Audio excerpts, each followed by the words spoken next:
और हम बात करेंगे पुतिन के विज़िट पे, जो कि बहुत ज़्यादा हाईलाइट बटोरता हुआ हमें नज़र आ रहा है। और सबसे अहम चीज़ जो आज के शो में हम डिस्कस करेंगे वो है जी दोनों कंट्रीज़ यानी इंडिया और रशिया की जॉइंट स्टेटमेंट पे हम बात करेंगे। लेकिन स्टेटमेंट पे जाने से पहले कुछ इंपॉर्टेंट चीज़ें आपके साथ शेयर करते चली हूँ कि विज़िट में सुर्खियाँ किसने सोशल मीडिया पे बटोरी और फिर जॉइंट स्टेटमेंट कितनी ज़्यादा वर्थ रखती है और उसको किस तरह से हम स्टडी कर सकते हैं या उसके क्या रिजल्ट निकलेंगे इन फ्यूचर। तो सबसे पहले हम आपको एक बात याद कराना चाहेंगे। आपको याद है कि जो बाइडेन ने एक दफ़ा बोला था कि हमने रशिया को आइसोलेट कर दिया है। सो मुझे लगता है उसी आइसोलेशन का जवाब देने के लिए आज रशिया को इंडिया के अंदर इतना वार्मली वेलकम किया गया, क्योंकि आइसोलेशन का मतलब क्या है कि हमने रशिया के ऊपर इतना दबाव डाला है, अमेरिका के कहने के मुताबिक कि हमने रशिया पे इतना दबाव डाल दिया है कि अब दुनिया का कोई भी मुल्क इन्हें ना तो रिसीव करेगा और ना ही इनके साथ कोई दोस्ती रख पाएगा। लेकिन इंडिया और रशिया की दोस्ती को फ़िलहाल 25 साल हो गए हैं। ये मैं बात करूँ पुतिन जब से आए हैं, तब से ये दोस्ती हमें काफ़ी स्ट्रॉन्ग नज़र आई है। अभी हाल ही में जब मीडिया से बात कर रहे थे पुतिन और नरेंद्र मोदी, तो उसमें उन्होंने 8 डेकेड्स की बात की कि हम एक-दूसरे के दोस्त हैं। सो वेलकम तो नो डाउट बहुत अच्छा किया गया और इसने बहुत ज़्यादा सुर्खियाँ बटोरी। लेकिन जो चीज़ आज सोशल मीडिया पे मैंने देखी दोस्तों वो ये थी, टोयोटा कोरोला पे बहुत ज़्यादा डिस्कशन हो रही थी। कुछ का ये कहना था कि नरेंद्र मोदी कोई जर्मन गाड़ी पे आते, बीएमडब्ल्यू पे आते, अपनी मर्सिडीज़ पे आते, लेकिन उन्होंने टोयोटा कोरोला एक ऐसी गाड़ी जो कि वो ओन भी नहीं करते और वो शायद किसी इंडियन इंस्पेक्टर की थी, उसमें आए और पुतिन भी बैठ गए। जबकि पुतिन अपनी हाई सिक्योरिटी कार अपने साथ लेके आए थे, लेकिन वो उसमें नहीं बैठे और एक ऐसी कार जो कि नरेंद्र मोदी के पर्सनल यूज़ में नहीं है, वो उसमें बैठ जाते हैं। तो अगर देखा जाए तो सियासी तौर पे दोस्तों ये जो बातें होती हैं ना, ये बड़ी ज़्यादा इंपॉर्टेंट होती है और इसके ऊपर जो एनालिस्ट होते हैं वो डिस्कशन करते हुए हमें नज़र आते हैं। तो जो नतीजा निकल के आया तमाम डिस्कशन का, जो डिबेट्स हुई टोयोटा कोरोला को देख के, कुछ लोगों ने तो ये भी कहा कि भाई इस ब्रांड को इंडोर्स किया जा रहा है और इससे ज़्यादा एक कंट्री जिस बहुत दुनिया की पहली बड़ी कंट्री है पॉपुलेशन के पॉइंट ऑफ व्यू से, रशिया आपको पता है एक तगड़ी इकोनॉमी है, टॉप 5 में आते हैं, तो वो एक टोयोटा की गाड़ी में बैठना है। तो कहीं ना कहीं जो हमें इस चीज़ से जो नतीजा हम निकालते हैं वो ये है कि वो जापान को अपने साथ मिलाना चाहते हैं। जापानी गाड़ी में नरेंद्र मोदी और पुतिन बैठते हैं और वो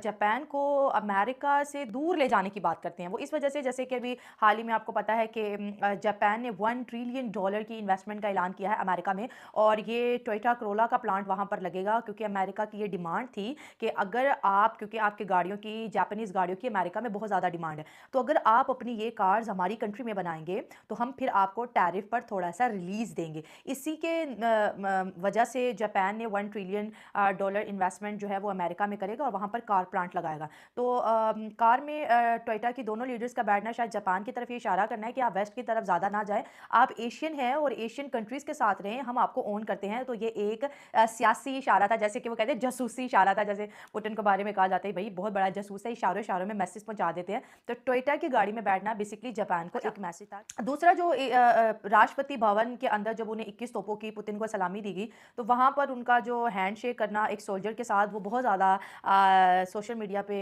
पब्लिक को पसंद आया और लिखने वालों ने तो ये भी लिखा, क्योंकि पुतिन खुद एक आर्मी बैकग्राउंड से आते हैं, तो एक आर्मी टू आर्मी जो कनेक्शन होता है वो ऐसे ही होता है। क्योंकि मोस्टली लीडर्स जो होते हैं जब कार का दरवाज़ा खोलते हैं आर्मी सोल्जर, तो या तो उन्हें सलूट करते हैं या सर का इशारा मतलब सर हिला के चले जाते हैं, लेकिन पुतिन ने हैंडशेक किया तो ये एक अच्छे जेस्चर थे जिसके ऊपर जो है बात की गई। लेकिन इसके साथ साथ हम यहाँ पर ये भी बात करेंगे कि जॉइंट स्टेटमेंट क्या निकल के आई और इसका क्रक्स क्या है, और अगर एज पाकिस्तानी हम इसको देखते हैं तो इसके क्या नतीजे निकलेंगे।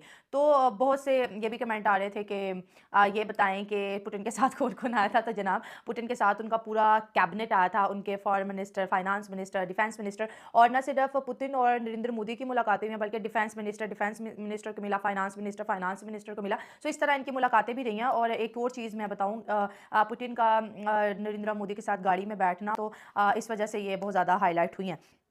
अच्छा उसके बाद अच्छा एक और बड़ी इंपॉर्टेंट डेवलपमेंट है, उसके ऊपर भी बात करेंगे कि यहाँ पर ट्रेड की बात हुई है दोनों लीडर्स के बीच, और वो ये है कि इंडिया और रशिया के बीच $100 बिलियन की जो है वो ट्रेड के जो एक कहते हैं ना कि चांसेस हमें नज़र आएंगे, या $100 बिलियन तक इनकी ट्रेड जा सकती है। अब इसमें कितनी सच्चाई है, या सिर्फ हेडलाइंस है, जाएगी नहीं जाएगी, वो हम ये भी कह सकते हैं कि अगर इंडिया अपनी ऑयल कंजप्शन या अपनी एक ऑयल डिपेंडेंस रशिया पर से कम कर देता है तो ये ट्रेड $100 बिलियन तक तो फिर नामुमकिन सी नज़र आती है। ये एक बड़ी डेवलपमेंट डेवलपमेंट है इसके ऊपर भी हम बात ज़रूर करेंगे। और जो कल की खबर थी कि इंडिया और रशिया के बीच $2 बिलियन सबमरीन का कोई एग्रीमेंट हुआ है, तो दोस्तों ये एग्रीमेंट ब्लूमबर्ग ने गलती से खबर छापी थी, ऐसा कोई एग्रीमेंट नहीं हुआ और आज वो खबर वहाँ से हटा दी गई है। क्योंकि बड़े अब्बा जी, ज़ाहिर है अमेरिका की मैं बात कर रही हूँ, तो बड़े अब्बा जी तो फिर बहुत ज़्यादा गुस्से में आ जाएंगे। ऑलरेडी वो तेल खरीदने पर 50% टैरिफ, जो कि मुझे लगता है कि अब तक का सबसे हाई टैरिफ जो है वो इंडिया दे रहा है। तो मजीद अगर कोई ऐसी डिफेंस डील होगी तो फिर तो आपको पता ही है, मुझे लगता है फिर 100 आउट ऑफ 100 टैरिफ हो सकता है।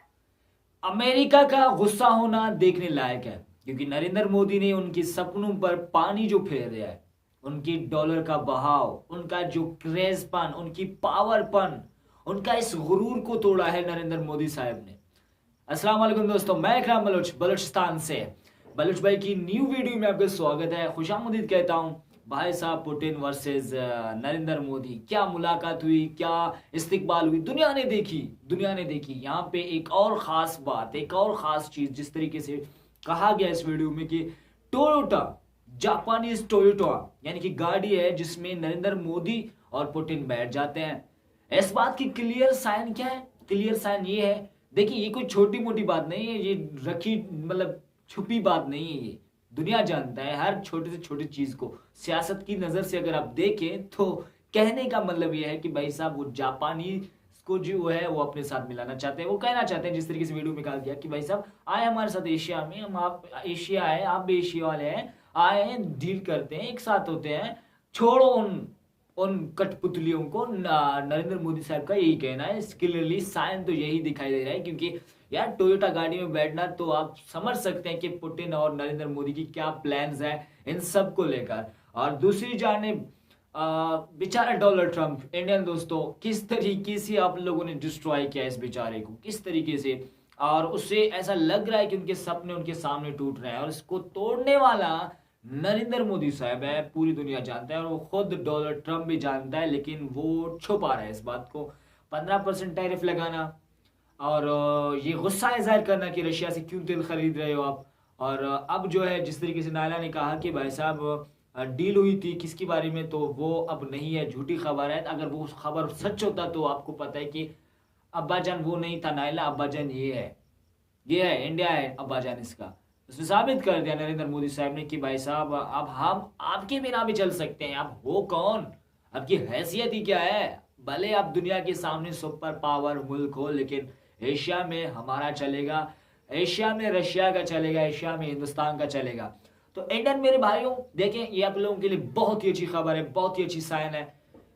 इंडियन मेरे भाइयों, नरेंद्र मोदी साहब हर किसी से ताल्लुकात अच्छा कर रहे हैं, हर किसी को अपना समझ रहा है, खासकर उनको अपना नहीं समझ रहा जो आप लोगों को अपना नहीं समझ रहे हैं। वहां पे दोस्ती कर रहा है जहां पे हिंदुस्तान का फायदा है। ये एक बहुत ही अच्छी साइन है, यहाँ पे हिंदुस्तान का मतलब फायदा है, वहीं पे दोस्तियां हो रही है, वहीं पे भाईचारे हो रहे, डील हो रहे हैं। बाकी लोग जाए भाड़ में, अपना हो रहा है ना काम तो अपना हो जाए, क्योंकि हर कोई अपने मुल्क के लिए ख्वार है, जलील ख्वार है। और नरेंद्र मोदी साहब क्या से क्या नहीं कर रहा है इंडिया के लिए। इस वक्त जो लेवल है हिंदुस्तान का अदर कंट्रीज में, खुद हिंदुस्तान ने जो अपने लिए लेवल बनाया हुआ है, क्रेज बना हुआ है, सभी दीवाने हैं। जहां पे भी जाओगे, जिस भी कंट्री में जाओगे, जहां पे बैठने वाला सीईओ होगा, जो बैठने वाला कंपनी में मैनेजर होगा, वो हिंदुस्तानी आपको नजर आएगा। अदर कंट्रीज की मैं बात कर रहा हूं। तो ये लेवल है एजुकेशन को, जिस तरीके से उन्होंने अपने मुल्क में शऊर दिया। मैं कहता हूं ना, एजुकेशन किसी काम का नहीं है अगर आप में शऊर ही नहीं है, आप में उसको चलाने का तरीका ही नहीं है, आप में ढंग से बात करने का तरीका नहीं, तो आप में एजुकेशन नाम की कोई चीज ही नहीं है, वैल्यू नहीं है पाकिस्तानी की तरह। अब आपका क्या ख्याल है, कमेंट मुझे जरूर से बता।